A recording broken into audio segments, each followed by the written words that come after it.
Olá, bom dia. Hoje é terça-feira, 8 de 2023, 8 de agosto.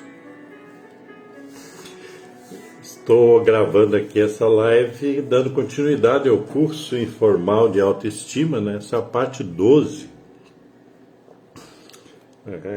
baseada, esse curso, como eu já falei, é baseado nesse livro. É escrito, né, por mim, da minha autoria.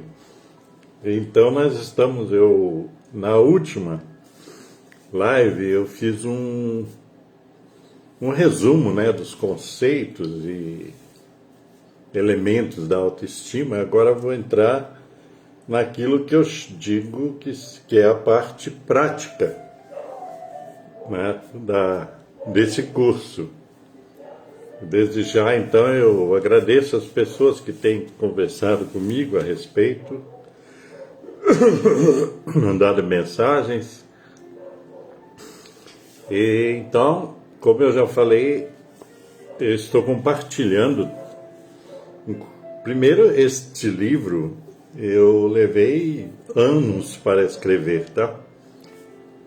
E ele é um compêndio de todo o conhecimento que eu adquiri sobre autoestima, comportamento, logicamente, e nesse tempo, muito mais tempo, praticamente o tempo da minha vida.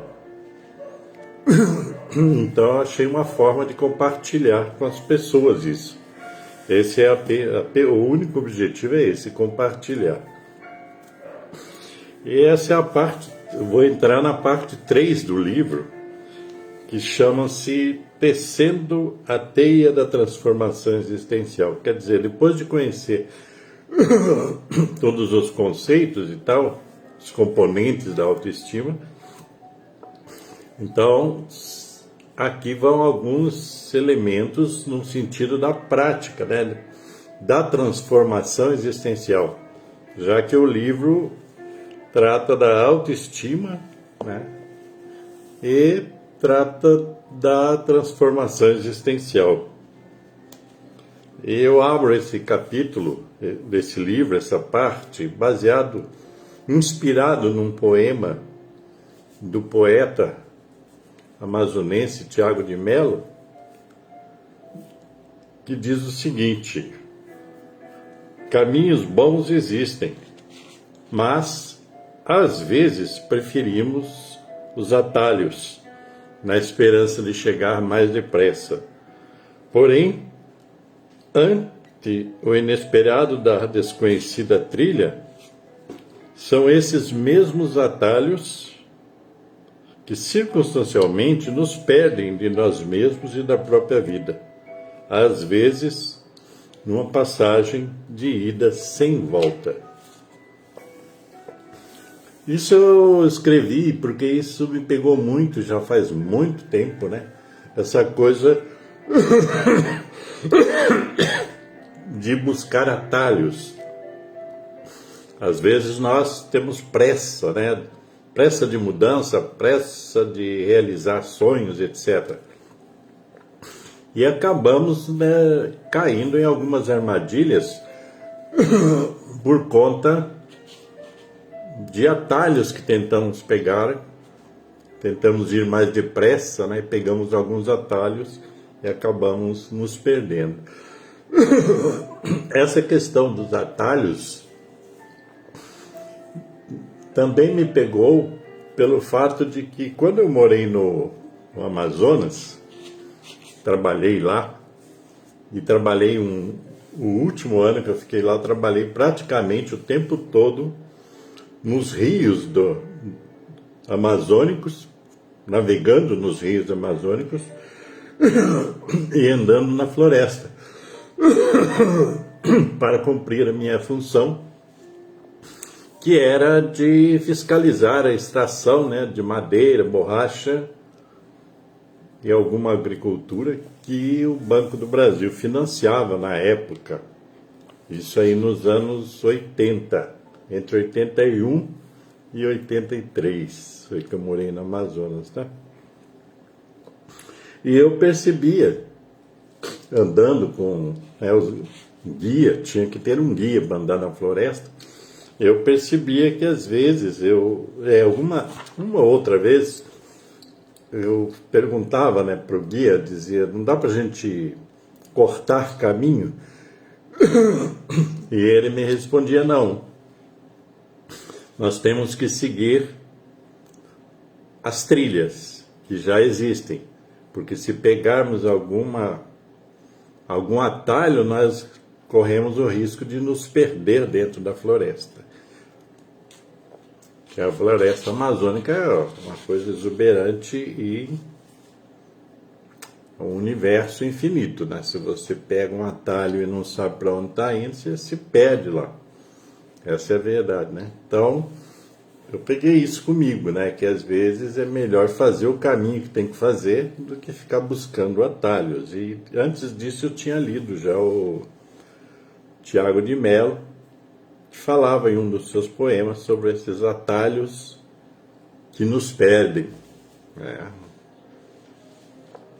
Ok? Então, eu já falei para vocês que eu não gosto muito de ficar falando de passos, né, para conseguir as coisas. Passo 1, passo 2, passo 3. Só que aqui existe uma espécie de roteiro para que a gente consiga trabalhar na nossa autoestima. Roteiro que já foi percorrido por mim e por inúmeras pessoas com quem eu trabalhei em terapia, em palestras, em cursos, etc. Então, a primeira orientação seria a ideia de desaprender para aprender. Guarde bem esse título. Desaprender para aprender. Eu vou ler um pouco disso aqui a respeito. O objetivo desta última parte do livro é formar uma ponte sobre tudo que já foi dito a respeito da autoestima e os elementos apresentados como seus principais componentes. Mesmo sabendo que em capítulos anteriores já foram sugeridas algumas práticas a serem consideradas para investir no resgate ou edificação da autoestima, acrescento outras noções, ferramentas, procedimentos ou condutas que em seu conjunto serão igualmente de grande valia nessa elevada iniciativa transformadora. Os capítulos a seguir não seguem uma determinada ordem temática. A intenção é que, mesmo singulares em suas abordagens, eles se complementem. Ok? Como aprender ou redefinir a autoestima? Ao longo do tempo que tenho falado e escrito sobre o assunto, esta é uma indagação que sempre esteve em evidência. E, notadamente, ela me acompanhou também durante o período que venho escrevendo este livro.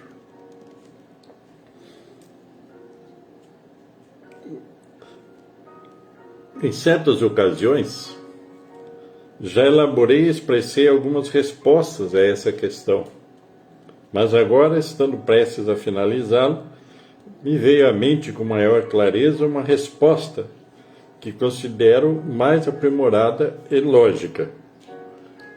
O que significa afirmar que antes de qualquer novo aprendizado sobre autoestima, nesse caso aqui, é necessário desaprender tudo de negativo que lhe foi ensinado ou apresentado como modelo do que ou como você deveria ser. Raras são as pessoas que foram educadas ou instruídas de modo a possuírem uma noção de valor mais apurada sobre si mesmo.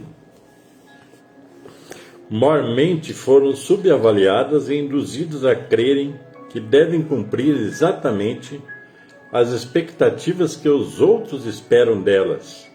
Ou seja, foram instaladas instadas pelos pais, religião, escola e a tal da sociedade, a seguirem um roteiro de subserviência.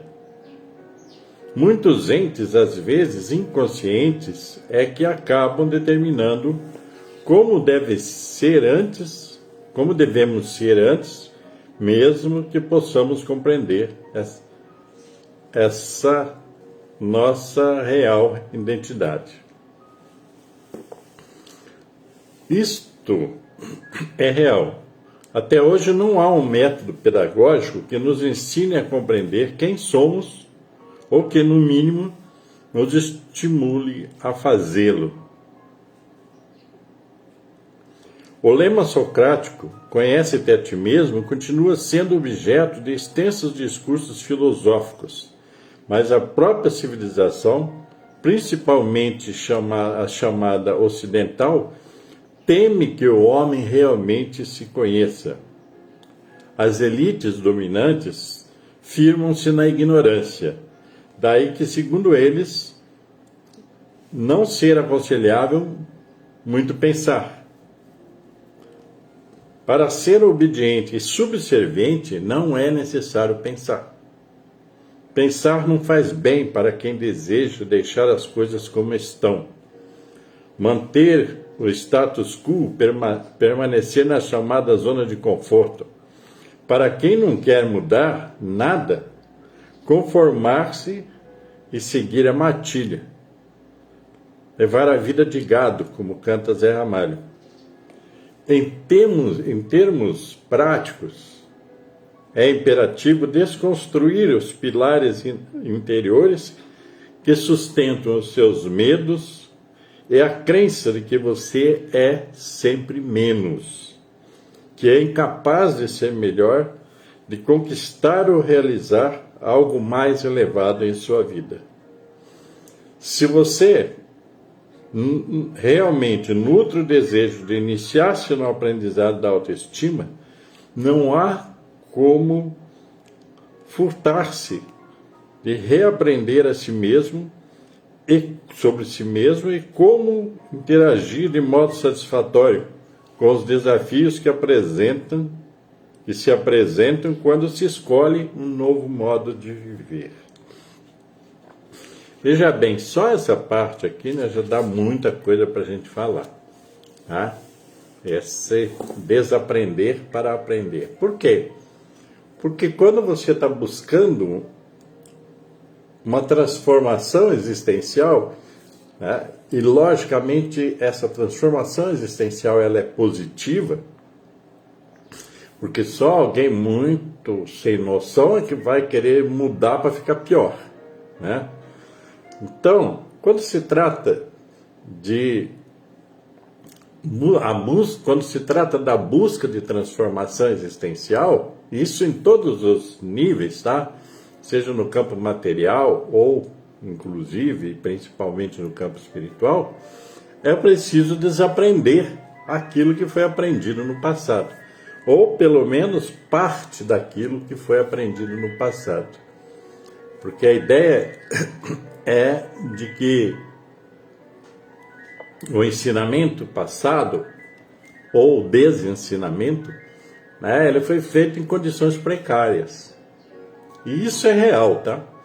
Então, a gente precisa desaprender. Quer dizer, você desaprende velhos conceitos, né, velhas práticas, para adquirir novos conceitos e implementar novas práticas. Isso é fundamental. Não existe um processo de transformação existencial aonde que você parta do princípio, né, por exemplo, de que já sabe tudo, ou de que, né, não precisa mudar nada. Não tem sentido. É ilógico. Então, se você se propõe a mudar algo na sua vida, mesmo que seja uma pequena coisa, é preciso desaprender antes, né? Porque nós aprendemos muitas coisas que nos limitam. Essa é a verdade. Os seres humanos, na sua grande maioria, tiveram aprendizados que os limitaram. Limitou a sua visão de mundo, né? Limitou a sua confiança na própria competência ou nas próprias competências. Então, você tem que desaprender tudo aquilo que te levou para esse processo de conformar-se, ser subserviente, né? E, tipo assim, eu não consigo ir além. Essa é uma das questões. Eu ouvi muito isso em processos terapêuticos, em palestras, cursos, etc. Ouvi muito de pessoas dizendo, mas eu não consigo, mas isso é difícil, né? Por quê? Porque dentro da pessoa existe uma crença limitante. Eu já falei sobre isso durante esse curso. As crenças limitadoras, certo? Então a gente tem que superar isso. E superar isso significa revolver esse lixo do passado, esse desaprendizado, para aprender coisas novas. E para fazer isso, é necessário, então, o quê? O primeiro momento de qualquer processo de transformação, ou um dos primeiros momentos, é o quê? É aprender a observar a si mesmo, certo? Por que isso? Tem uma frase minha, uma citação minha que diz o seguinte: a percepção que temos de nós mesmos determina o que somos ou o que pensamos que somos. Então, às vezes, nós aprendemos coisas que, digamos assim, bloqueou a nossa percepção, bloqueou a percepção que nós temos de nós mesmos, quer dizer, a ideia que nós temos de nós mesmos. De repente, nós assumimos uma ideia de que somos pequenos, de que somos medrosos, né? Porque o medo é uma coisa complicada também na vida das pessoas, de que somos, assim, sabe, azarados. Já ouvi muita gente falar isso, né? Então, quer dizer, a percepção que temos de nós mesmos, ela acaba determinando o que somos. Ou, se você quiser, quem somos. Na hora eu vou trabalhar essa ideia de quem somos e o que somos, tá? Por enquanto fica aí. Ou que pensamos que somos, né? Porque nós às vezes pensamos que somos uma coisa, mas não somos. Não é a realidade. Só que nós admitimos dentro de nós alguma ilusão, alguma crença, e passamos a acreditar que nós somos aquilo que nós acreditamos ainda naquele momento. E nem sempre é assim, porque a gente tem que ter sempre uma percepção mais elevada de nós mesmos, porque é isso que nós somos. Nós somos muito mais do que aparentamos que somos, certo? Então, observar a si mesmo. A experiência nos aponta que o que mais sabemos fazer é observar os outros, fazer a crítica dos outros, assinalando principalmente suas deficiências e imperfeições. É assim que nós somos. A maioria de nós, tá? Nem estou me excluindo. É muito mais fácil observar os outros, criticar os outros, assinalar as suas deficiências ou imperfeições, do que observar a nós mesmos. Raramente observamos os outros para elogiá-los, prestigiá-los ou motivá-los. Isso é real. Raramente. Isso talvez seja uma primeira coisa, né? Uma das coisas que a gente tem que mudar. Tá? Raramente observamos os outros para elogiá-los, prestigiá-los ou motivá-los. E devemos isso Essa é a causa, a base. Principalmente o nosso precário padrão afetivo, ao qual eu já fiz menção no decorrer desta obra. Aprendemos muito pouco sobre o afeto e por isso somos pouco afetivos conosco e com os outros. Aí que você vê que a afetividade, que está no título do livro, no subtítulo, ela guia, na verdade, todo esse processo de transformação existencial. Ou seja, a autoafetividade, a afetividade que você precisa desenvolver consigo mesmo, ou aquela que você precisa desenvolver para com os outros. É interessante, né? Nós estamos aqui no primeiro pedaço dessa parte, né? E é muita coisa para pensar. Mas vale a pena. Sendo assim, observar única e exclusivamente a si mesmo é uma tarefa portentosa, quer dizer, portentosa é de porte, grande, enorme. É uma viagem interior que demanda aplicação, tá? Aí é que tá. Aplicação, concentração, persistência, eu acrescentaria aqui, disciplina. A gente precisa se disciplinar para poder trabalhar o nosso interior, para focar nós mesmos, porque nós somos muito de distração, né? Nós ficamos muito no fora, né? no exterior, e esquecemos do nosso interior. Sabemos que são muitas as pessoas que vivem sob o comando de paradigmas ou crenças que nem sabem de onde se originaram. E como é que é complicado, né? A maior parte das pessoas vivem sob crenças, sob paradigmas que elas não sabem de onde vieram, não têm a mínima noção, não sabem por que elas existem.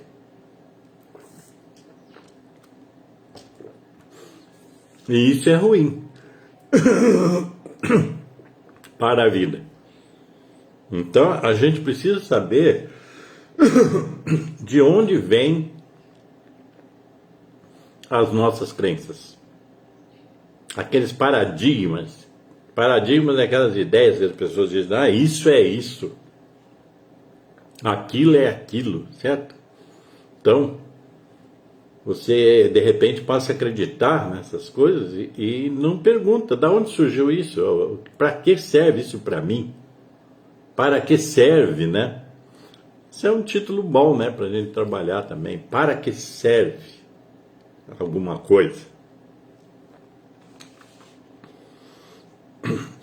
Então as pessoas nessas crenças, o que elas fazem? Seguem pela vida como robôs, repetindo pensamentos, hábitos e costumes, como se essa fosse a única alternativa que lhes coubesse, como se tudo já estivesse pré-determinado e nada fosse possível modificar.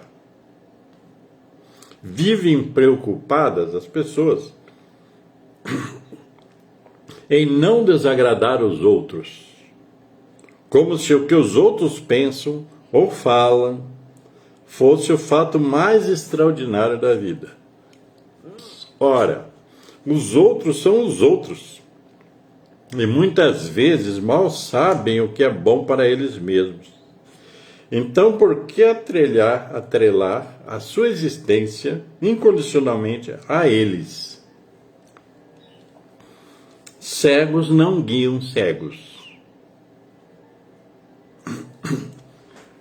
Isso é interessante, né? A gente acaba que vai chamando mais atenção para desdobramentos dessa coisa de observar a si mesmo. Né? Precisamos fazer isso. Precisamos desfocar no que está lá fora e focar no que está aqui dentro. E focar em você, se você quer mudar. Porque para ficar igual, você não precisa fazer nada, é só ficar igual. É algo que, né, os preguiçosos gostam disso, né? Tipo assim, eu não preciso fazer nada, a vida é assim mesmo. Né? Tornar-se observador de si mesmo é uma ferramenta fundamental para se autoconhecer e aperfeiçoar-se.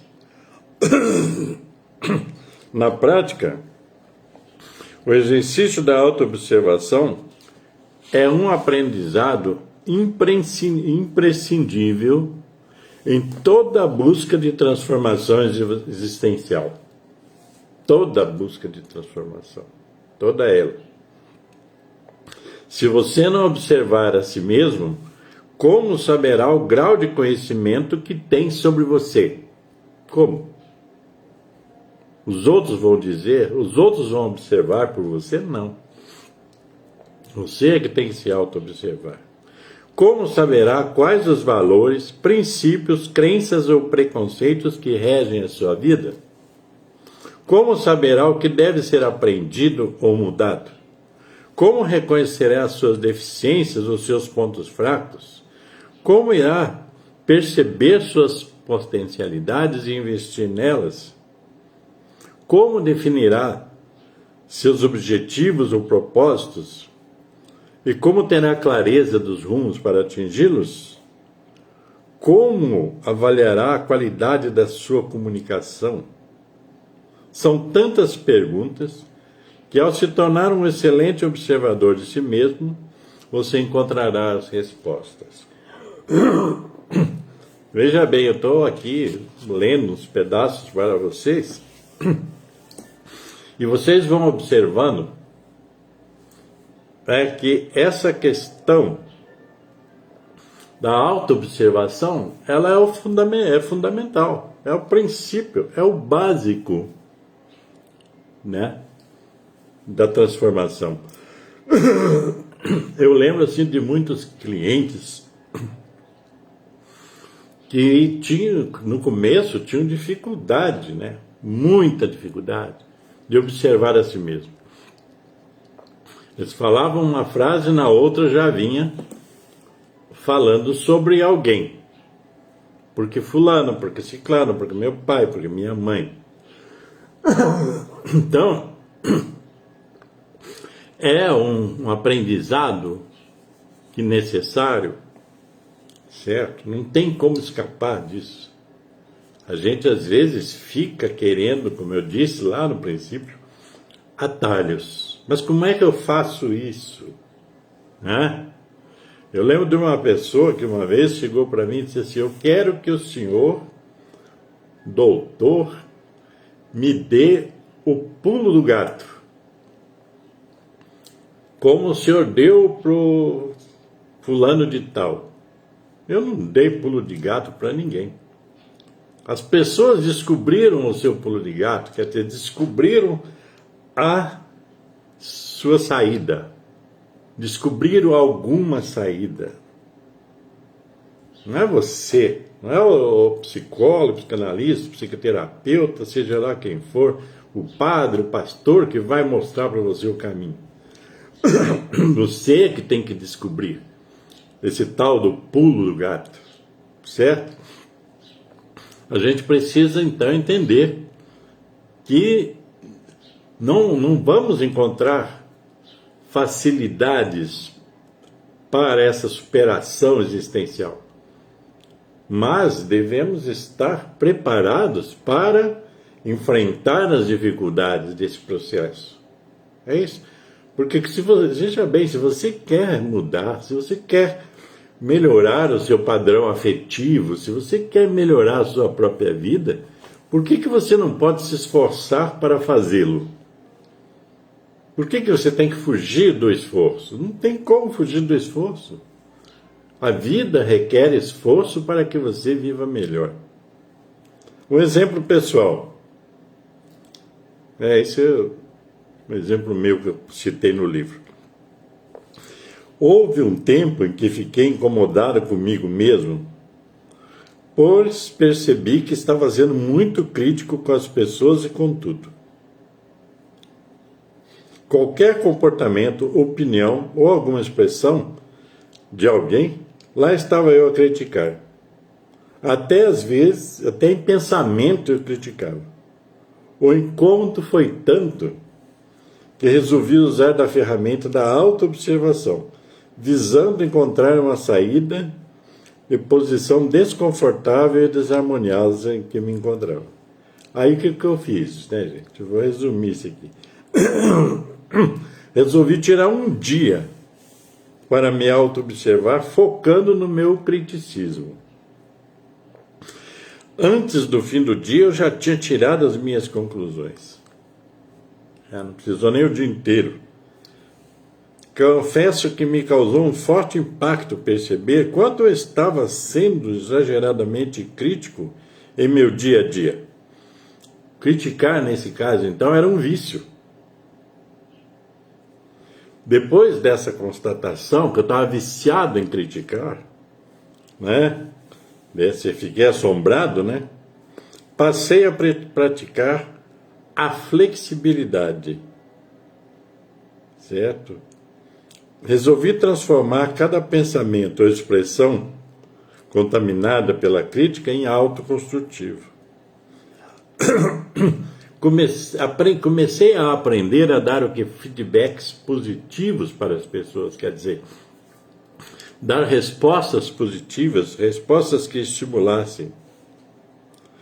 E percebi então que ao deixar esse criticismo gratuito e viciante,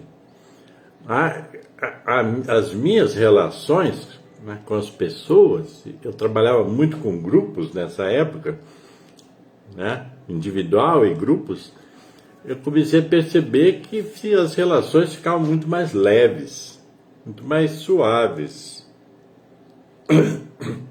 Então, às vezes a gente tem que parar, né, para se auto-observar e focar naquilo que você quer mudar naquele momento. Naquele momento eu queria o quê?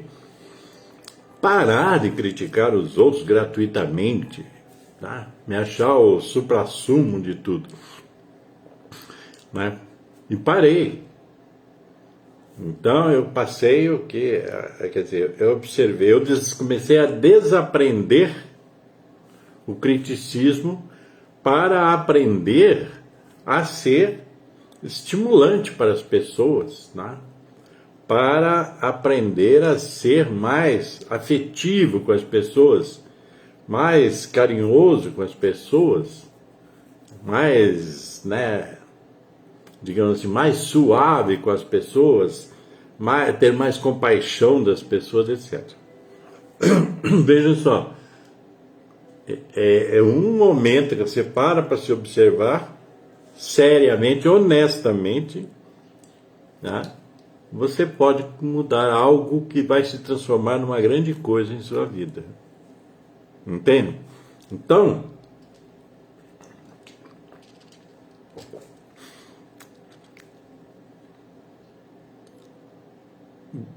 a autoobservação, a observação de si mesmo, ela é fundamental num processo de transformação existencial. Auto-observar-se, voltando aqui, é também observar seus pensamentos, suas emoções, seus sentimentos, né?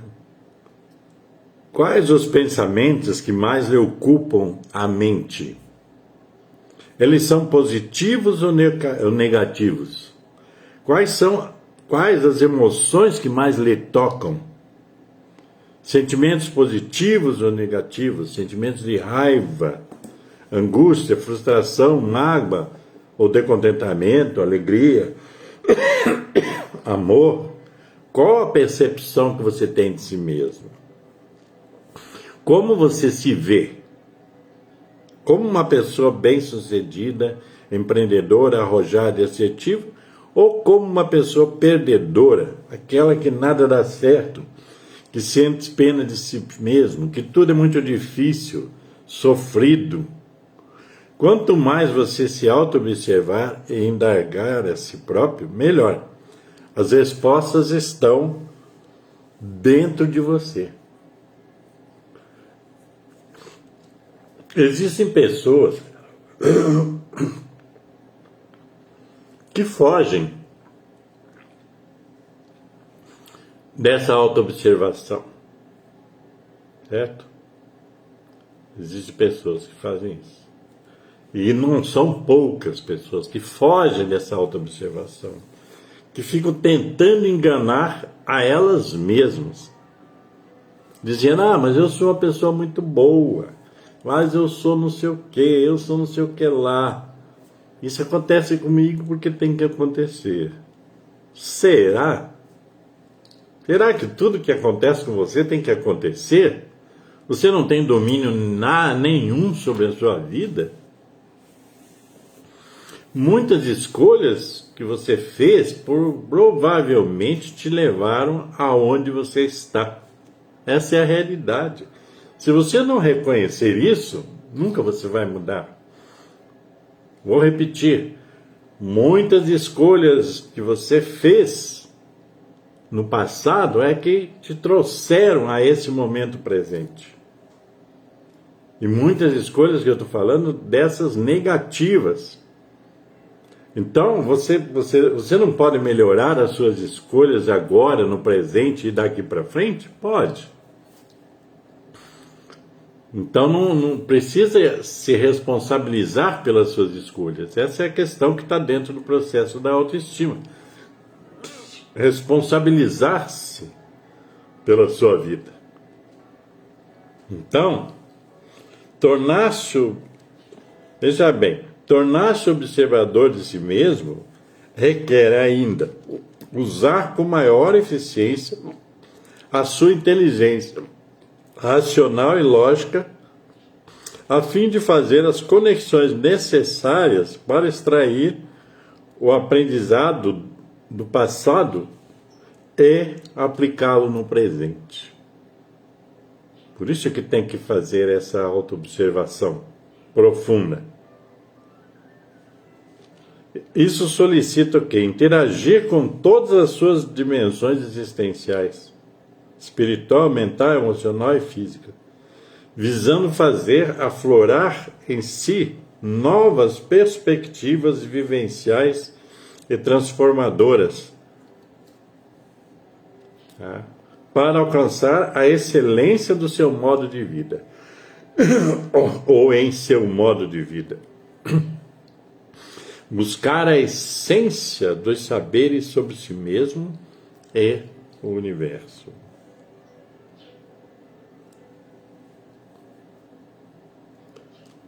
Veja bem, um dado que ainda podemos acrescentar sobre a importância de observar a si mesmo está na convicção que todo o processo de transformação acontece de dentro para fora. Eu já falei sobre isso inúmeras vezes. É muito claro, tanto para mim quanto para outros estudiosos do comportamento humano, que desde a infância a pessoa começa a formar a percepção de si mesmo e do mundo à sua volta. Então, desde que nós nascemos, nós começamos a formar a percepção de nós mesmos e do mundo ao nosso redor. E a partir daí é que ela desenvolve a relação consigo mesmo e com outros, sempre baseado no seu sistema de crenças, nas lentes, como vê o mundo. Desde criança, desde a gente recebe da família, da sociedade, etc., da religião, recebe essas lentes, entre aspas, essas lentes. E aí nós começamos a olhar por estas lentes.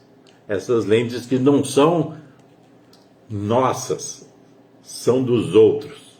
Então nós olhamos o mundo pelas lentes dos outros.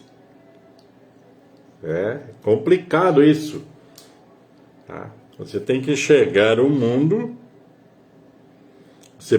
pela sua própria lente, pelas suas próprias lentes, certo? Entenderam? Quer dizer, você tem que formar as suas lentes para enxergar o mundo com maior clareza. Não pegar a lente alheia para enxergar o que os outros enxergam, querem que você enxergue. Entendem? Ninguém muda de fora para dentro. Mudanças assim são superficiais e pouco duradouras.